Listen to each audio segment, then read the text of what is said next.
Joe. This blind man, an old friend of my wife's. He's on his way to spend the line. His wife had died, so he was visiting the dead wife's relatives in Connecticut. He called my wife from his in-laws. Arrangements were made. He would come by train, a 5-hour trip. And my wife would meet him at the station. She hadn't seen him since she worked for him one summer in Seattle 10 years ago, but she had the blind man had to keep in touch. They made tapes and mailed them back and forth. I wasn't enthusiastic about his visit. He was no one I knew, and his being blind bothered me.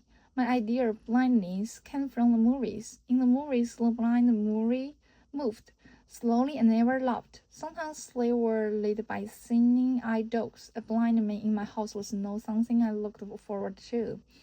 That summer in Seattle, she had needed a job. She didn't have any money. The man she was going to marry at the end of the summer was in office training school. He didn't have any money either, but she was in love with the guy and he was in love with her, and so on. She'd seen something in a paper, help wanted, reading to blind men, and a telephone number. She phoned and went over, was hired on the spot. She'd worked with this blind man all summer. She'd read stuff to him, case studies, reports, like short things. She helped him arrange his little office in the country social service department. They'd become good friends, my wife and the blind man. How do I know these things? She told me. And she told me something else. On her last day in the office, the blind man asked if he can touch her face. She agreed to this. She told me he touched his fingers to every part of her face, her nose, even her neck. She never forgot it. She even tried to write a poem about it. She was always trying to write a poem. She wrote a poem or two every year, usually after something really important had happened to her. When we first started going out together, she showed me a poem. In the poem, she recalled his fingers and the way they had moved around over her face. In the poem, she talked about what she had felt at the time, about what went through her mind when the blind man touched her nose and lips. I can remember I didn't think much of the poem, of course. I didn't hear her laugh. Maybe I just don't understand poetry. I admit it is not the first thing I reached for when I pick up something to read. Anyway, this man had first enjoyed her favors, the officer-to-be. He'd been her childhood sweetheart. So okay, I'm saying that at the end of the summer, she let the blind man run his hands over her face, said goodbye to him, married her childhood, and so on. So who was now a commissioned officer, so she moved away from the Seattle, but they'd keep in touch. She and the blind man. She made the first contact after a year or so. She called him up on one night from an Air Force base in Alabama. She wanted to talk. They talked. He asked her to sing a tape and tell him about her life. She did this. She sang a tape. On the tape, she told the blind man about her husband and about their life together in the military. She told the blind man she loved her husband, but she didn't like it where they lived, and she didn't like it that he was part of the military industrial thing. She told the blind man she'd written a poem and that he was in it. She told him that she was writing a poem about what it was like to be an Air Force officer wife. The poem wasn't finished yet. She was still writing it. The blind man made a tape. He sent her the tape. She made a tape. This went on for years. My wife's officer was posted to one base and then another. She sent tapes from Lamorty, F.B. Mossiguer, M.C. Cornell, and finally Travis near Cemetery, where one night she got to feeling lonely and cut off from people she kept losing in the memory around life. She got to feeling she couldn't go another step. She went in and swallowed all the pills and the capsules in the medicine chest and washed them down with a bottle of skin. Then she go into a hot bath and passed out. But instead of dying, she got sick. She threw up. Her officer, why should he have a name? He was a childhood sweetheart, and what more does he want? Came home from somewhere, found her, and called the ambulance in town. She put it all on a tape and sent the tape to the blind man. Over the years, she put all kinds of stuff on tapes and sent the tapes of lickety split next to writing a poem every year. Saying it was her chief means of recreation on one tape. She told the blind man she decided to live away from her officer. For a time, only another type. She told him about this divorce. She and I began to going out, and of course she told her blind man about it. She told him everything, so also it seemed to me. Once she asked me if I'd like to hear the latest tape from the blind man. This was a year ago. I was on the tape, she said. So I said, okay, I'd listen to it. I go out drinks, and we settled down in the living room.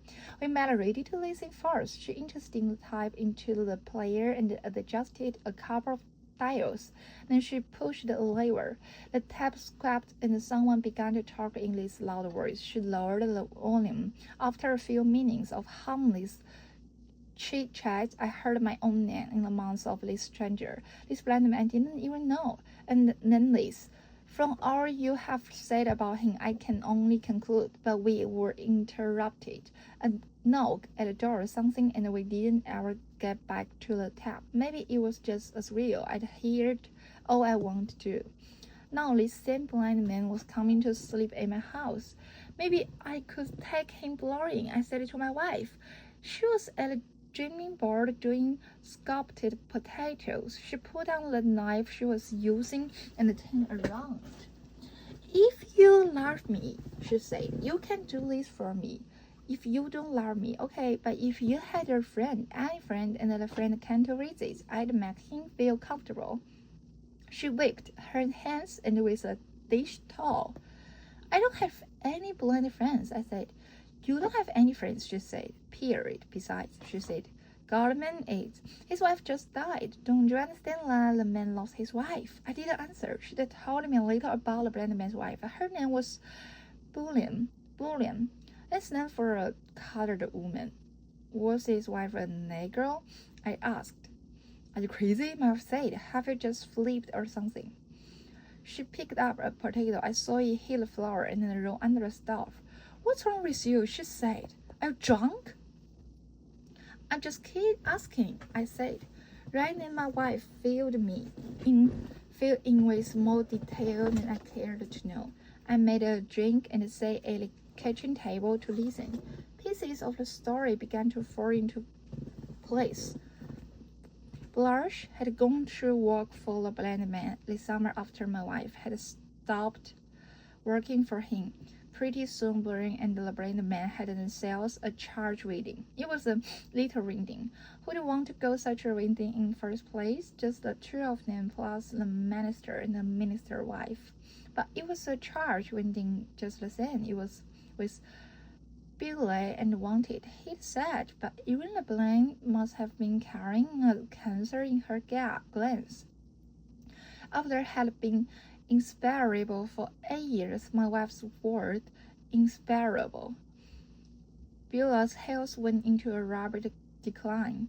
She died in a sad hospital room. The blind man sitting beside the bed and holding onto her hand. They married, lived and worked together, slept together, had sex, sure, and then the blind man had to bury her. All this without his having even seen what the gum-danced woman looked like. It was beyond my understanding. Hearing this, I felt sorry to the blind man for a little bit, and then I found myself thinking what pitiful life this woman must have led. Imagine a woman who could never see herself as she was seen in the eyes of her loved one. A woman who could go on a day after and never receive the smallest compliment from her beloved. A woman whose husband could never read the expression of her face. being mastery or something better, someone who could wear makeup or no. What difference is to him? She could, if she wanted, wear green eyeshadow around one eye, a stray pin in her nostril, yellow slacks, and purple shoes. No matter. And then to slip off into dust, the blind man hand on her hand, these blind eyes streaming tears. I'm imagining now, her last thought maybe is that he never ever know what she looks like, and she will embrace to the grave. Robert was left with a small insurance policy and a half of 20-piece Mexican coin. The other half of the coin went into the box with her, plastic. So when the time rolled around, my wife went to the door to pick him up with nothing to do but read. Sure, I blamed him for that. I was having a drink and watching the TV and I heard the car pull into the drive. I go up from the sofa with my drink and went to the window to have a look. I saw my wife laughing as she parked the car. I saw her go out of the car and shut the door. She was still wearing a smile, just amazing. She went around to the other side of the car to where the blind man was already starting to go out. This blind man, featureless, he was wearing a beard on the blind man. Too much, I say. This blind man reached into the backseat and dragged out on a suitcase. My wife took his arm, shut the car door, and taking all the way, moved him down the drive and then up the steps to the first porch. I turned off the TV. I finished my drink, rinsed the glass, dried my hands, and I went to the door. My wife said, I want you to meet Robert. Robert, this is my husband. I have told you all about him. She was beaming. She had this blind man by his coat sleeve. The blind man let go of his suitcase and up came his hand. I took it. He squeezed hard. I held my hand and then he let go. I feel like we have already met. He boomed. Like right, I said. I didn't know what else to say. And I said, welcome, I've heard a lot about you. We began to move them. A little group from the porch into the living room. My wife guiding him by the arm. The blind man was carrying his suitcase in his other hand. My wife said things like, to your left here, Robert, this is right. Now watch it. There is a chair. That's it. Sit down right here. This is the sofa. We just bought the sofa 2 weeks ago. I started to say something about the old sofa. I don't like the old sofa, but I didn't say anything. Then I wanted to say something else. Small talk about the scenic ride along the Hudson, how going to New York, and you should stay on the right-hand side of the train, and coming from the New York on the left-hand side. Did you have a good train ride? I said. Which side of the train did you sit on? By the way, one question, which side? My wife said. What's the matter which side? She said. I just asked. Right side, the blind man said. I hadn't been on a train in nearly 40 years. Now, since I was a kid with my folks, that has been a long time. I'd nearly forgotten the sensation. I've returned in my breed now, he said. So I've been told. Anyway, do I look distinguished, my dear? The blind man said to my wife. You look distinguished, Robert, she said. Robert, she said. Robert, it's just so good to see you. My wife finally took her eyes off the blind man and looked at me. I had a feeling like she didn't like what she saw. I struggled. I have never met or personally known anyone who was blind. This blind man was late 40s, a hairy-set, balding man with stopped shoulders, as if he carried a great weight there. He wore brown slacks, brown shoes, a light brown shirt, a tie, a support coat. Spivey, he also had this pool beard. But he didn't use the cane and he didn't wear dark glasses. I always saw dark glasses were a must for the blind. Fast words, I wished he had a pair. At first glance, his eye looked like anyone else's, but if you looked close, there was something different about them. Too much weight in the iris, for one thing, and the purple seemed to move around in the sockets without his snoring. or being able to stop it, creepy, as I stared at his face. I saw the left purple turn into toward his nose where the other made an effort to keep it in one place. But if you looked close, there was something different about Nan. Too much white in ears for one thing, and the purple seemed to move around in the sockets without his knowing, or being able to stop it, creepy, as I stared at his face. I saw the left pupil turn into the toward his nose where the other made an effort to keep it in one place, but it was only an effort. For the eyes was on the wrong without his knowing it or wanting it to be. I said, let me get you a drink. What's your pleasure? We have a little of everything. It is one of our pastimes. Bob, I'm a Scotchman myself, he said fast enough in his big voice. Right? I said, Bob. Sure you are. I knew it. He let his fingers touch his suitcase, which was sitting alongside the sofa. He was taking his bearings. I didn't blame him for that. I will move up to your room, Marv said. No, that's fine, the blind man said loudly. It can go up when I go up. A little water with the scotch, I said. Very little, he said. I knew it, I said. He said just a tad. The Irish actor Barry Fraser lad.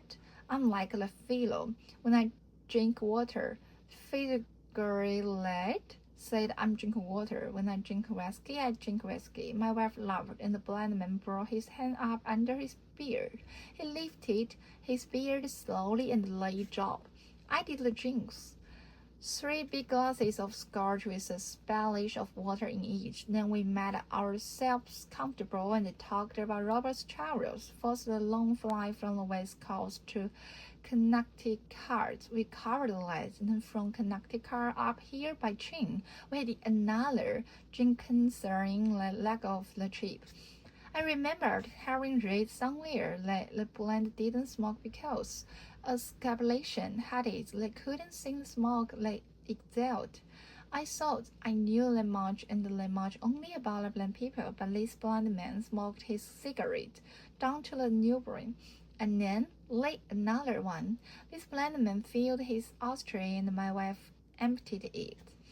When we sit down at the table for dinner, we had another drink. My wife heaped Robert's plate with cube cheese stick, scalloped potatoes, green beans. I buttered him up 2 slices of bread. I said, here's bread and the butter for you.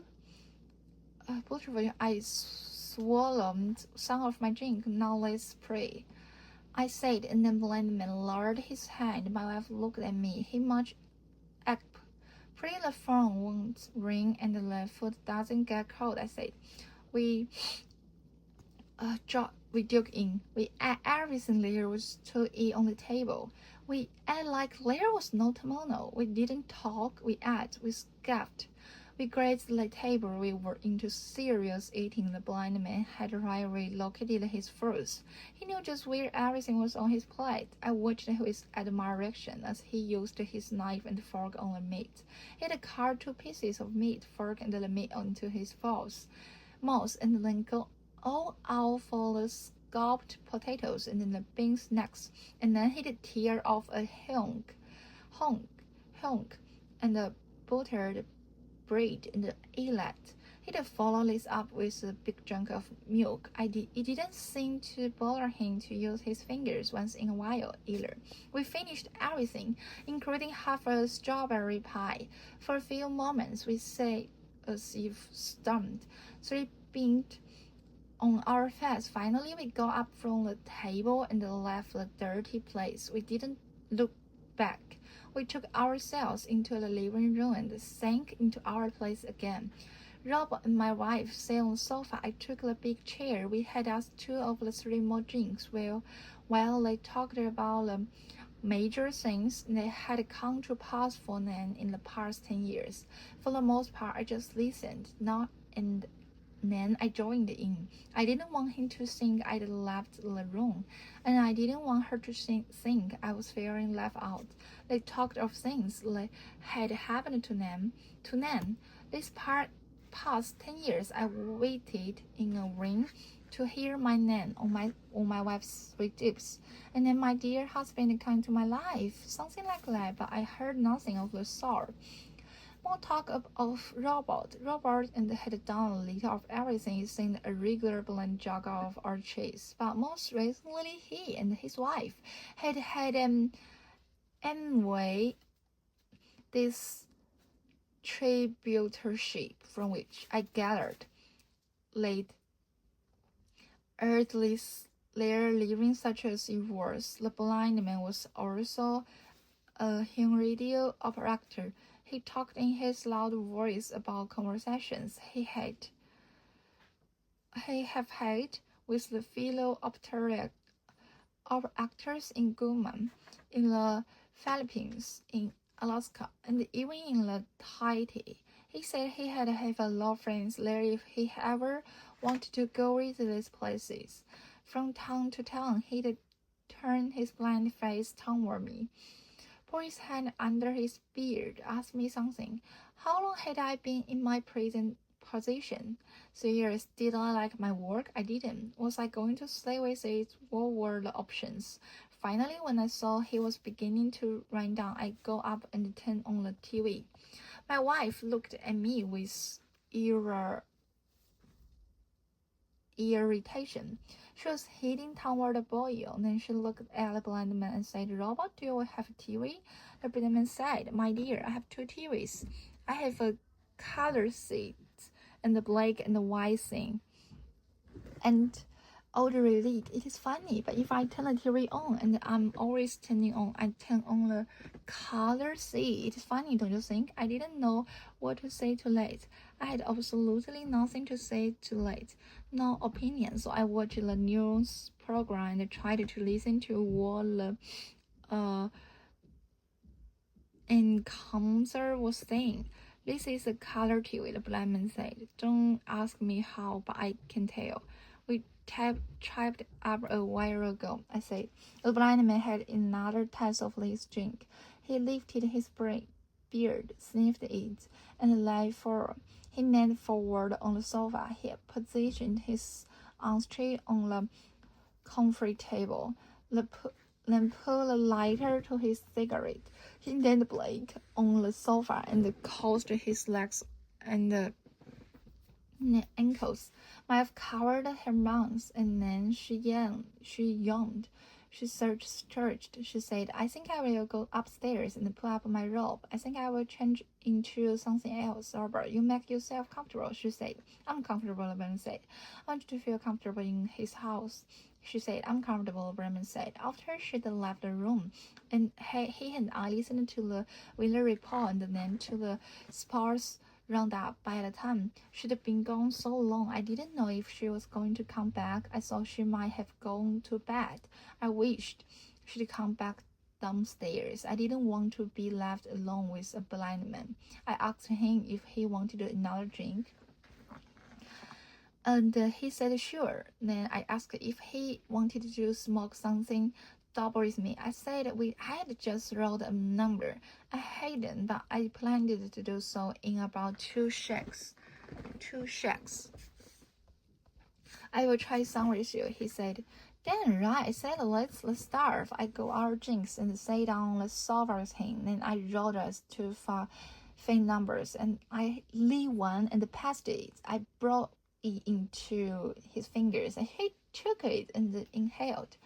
Hold it as long as you can, I said. I could tell he didn't know the first thing. My wife came back downstairs wearing his pink robe and her pink slippers.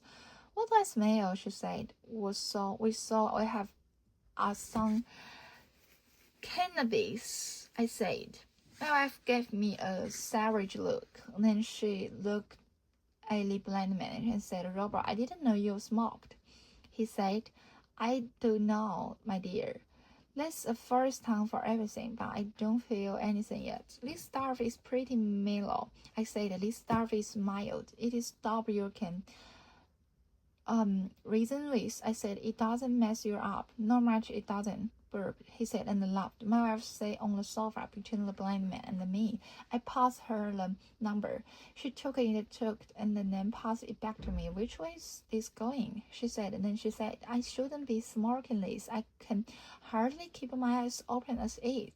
The dinner died me in. I shouldn't have eaten so much. It was the savory pie, the blind man said. That's what did it, he said, and he laughed his big laugh. Then he shook his head. There is more strawberry pie, said. Do you want some more, Robert? My wife said.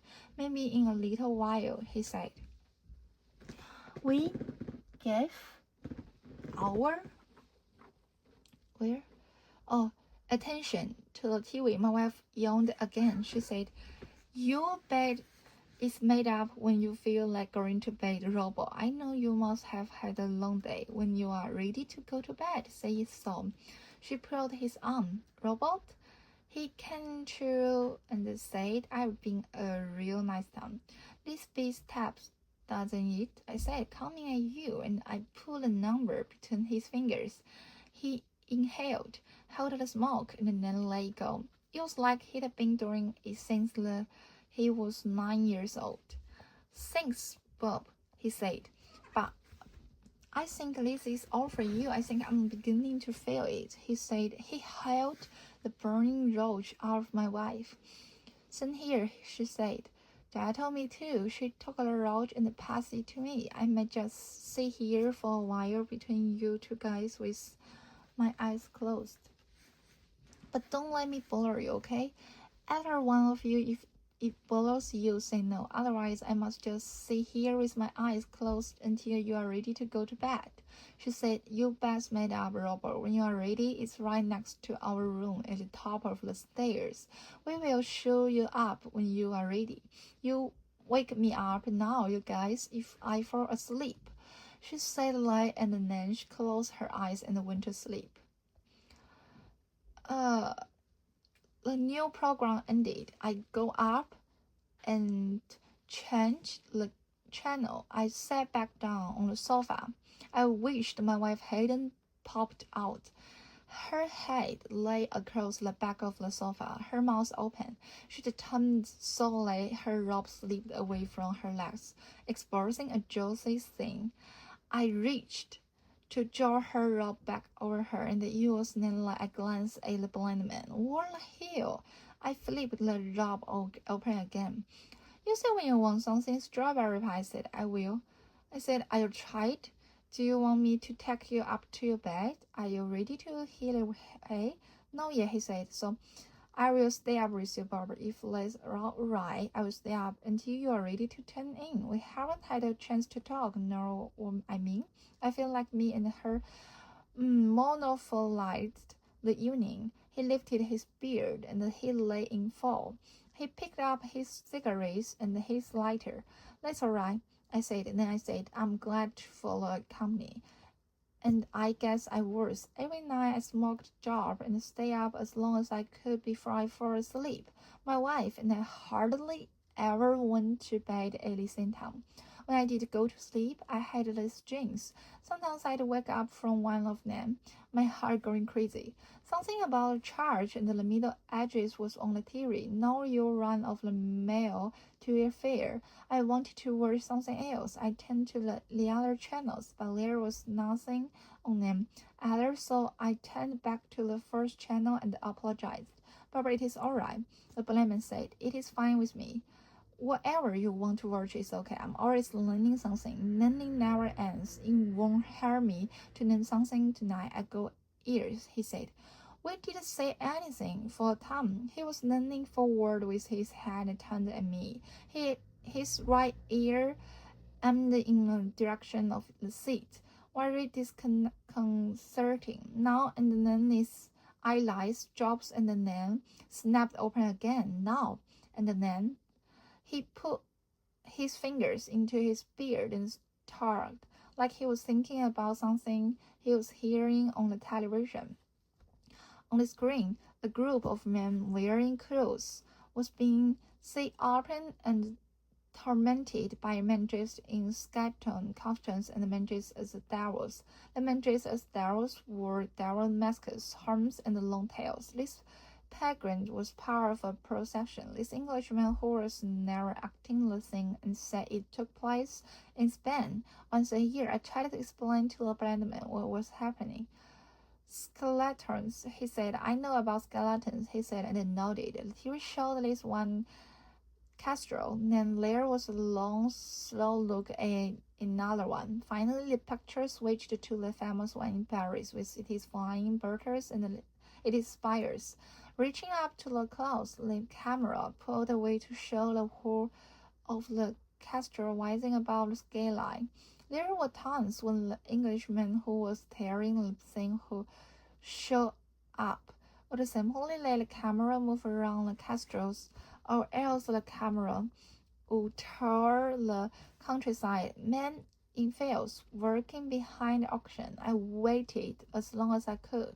Then I felt I had to say something. I said, "They are showing the outside of this castle now.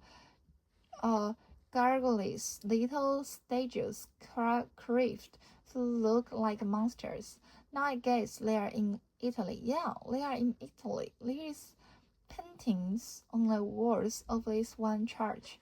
"Are those fresco paintings, Burp?" he asked, and he spit from his drink. I reached for my glass, but it was empty. I tried to remember what I could remember. "You are asking me, are these free cups?" I said, "That's a good question. I don't know." The camera moved to the castle outside Lisbon. The difference in Portugal gas castle compared with the French and the Italian were not that great, but they were there. Mostly the interior stuff. Like something occurred to me, and I say, "Something has occurred to me. Do you have any idea what castle is? What it look like that is? Do you follow me? If somebody says castle to you, do you have any notion what they're talking about? Do you know the difference between the and the brasspaper?" Charles said. He let the smoke drivel from his mouth. "I know they took hundreds of works, 50 of or 100 years to build," he said. I just heard the man say that. Of course, I know generations of the same families worked on a castle. I heard him say that too. The men who began their lives work on them. They never lived to see the completion of their work. In the whites, Bob, they are no different from the rest of us, right? He laughed. Then his eyelids dropped again. His hand nodded. He seemed to be snoozing. Maybe he was imagining himself in Portugal. The TV was showing another castle now. This one was in Germany. The Englishman's voice droned on. "Castles," the blind man said. He sat up and rolled his hand back and forth. "If you want the truth, Bob, that's all about you, I know." Well, I just said what I heard him say, but maybe you could describe one to me. I wish you did too. I likely, if you want to know. I don't have a good idea. I started her at the show of the castle on the TV. How could I even begin to describe it? But I say my life depended on it. Say my life was beginning threatened by an insane guy who said I had to do it or else.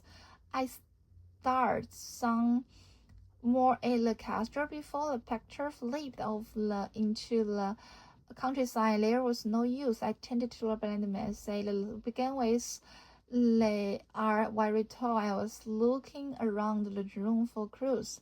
They reach way up, toward the sky. They are so big, some of them. They have to have the supports to help hold them up, so to speak.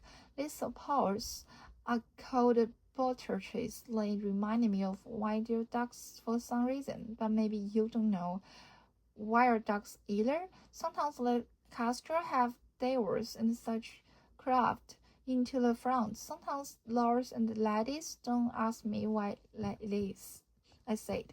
He was nodding. The whole upper part of his body seemed to be moving back and forth. "I'm not doing so good at night," I said. He stopped nodding and leaned forward on the edge of the sofa as he lightened to me. He was running his fingers through his beard. It wasn't getting through to him. I could see that, but he waited for me to go on just the same. He nodded, like he was trying to encourage me. I tried to think what else to say. They are really big. I said they are massive. They are built of stone. And then, built of stone. Where? Marble too. Sometimes in those olden days when they built castles, men wanted to be close to God. In those olden days, garden was an important part of everyone's life. You could tell this from their castle build. I'm sorry, I said, but it looks like this is the best I can do for you. I'm just not good. That's all right, Bob, the blind man said. Hey, listen, I hope you don't mind I'm asking you. Can I ask you something? Let me ask you a simple question. Yes or no? I'm just curious. And there is no offense. You are my host, but let me ask if you are in any way religious. You don't mind my asking? I shook my hand. He didn't see like long. A wink is the same as a nod to blind man. I guess I don't believe in it. If anything, sometimes it's hard. You know what I'm saying? Sure, I do, he said. Right, I said. The Englishman was still holding fast. My wife sighed in her sleep. She drew a long breath and went on with her sleeping. You will have to forgive me, I said. But I can't tell you what a castle looks like. It just isn't in me to do it. I can't do any more than I have done. The blind man said, "Are still?" His hand down, and as he listened to me and said, "The truth is, castles don't mean anything special to me. Nothing. Just they have something to look at on the last night theory. That's all they are." It was the blind man cleared his thought. He brought something out. He took a handkerchief from his back pocket. Then he said, "I get it. Barbara, it's okay. It happens. Don't worry about it." He said, "Hey, listen to me. Will you do me a favor? I got an idea. Why don't you find out some heavy paper and a pen? We'll do something. We will draw one together. Get us a pen and some heavy papers. Go on, Barb. Get a start," he said. So I went upstairs. My legs felt like they didn't have any strength in them. I feel like they did after I'd done something running. In my wife's room, I looked around. I found some ballpoints in a little basket on her table, and then I tried to think where to look for the kind of paper he was talking about. Downstairs in the kitchen, I found a shopping bag with onion skins in the bottom of the bag. I emptied the bag and shook it. I brought it into the living room and sat down with the nearly legs. I moved some things, small things, the wrinkles from the bag spilled out on the coffee table. The blind man got down from the sofa and sat next to me on the carpet. He ran his fingers over the paper. He went up and down the sides of the paper, the edges over the edges. He fingered the corners. "All right," he said. "All right, let's do her." He found my hand, the hand with the pen. He closed his hand over my hand. "Go ahead, Barbara, draw." He said, "Draw. I will see. I will follow along with you. You will be okay. Just begin now, like I'm telling you. You will see," John, the blind man said. So I began. First, I draw a box that I looked like a house. It could have been a house I lived in. Then I put a roof on it, and either end of the roof. I just spiraled crazy. "Swell," he said. Terrific. You are doing fine," he said. "Never saw anything like this could happen in your lifetime, did you? But will it's changed life. We all know that. Go on now. Keep it up." I put in windows with arches. I dropped flying batteries. I hung other doors I couldn't stop. The TV station went off the air.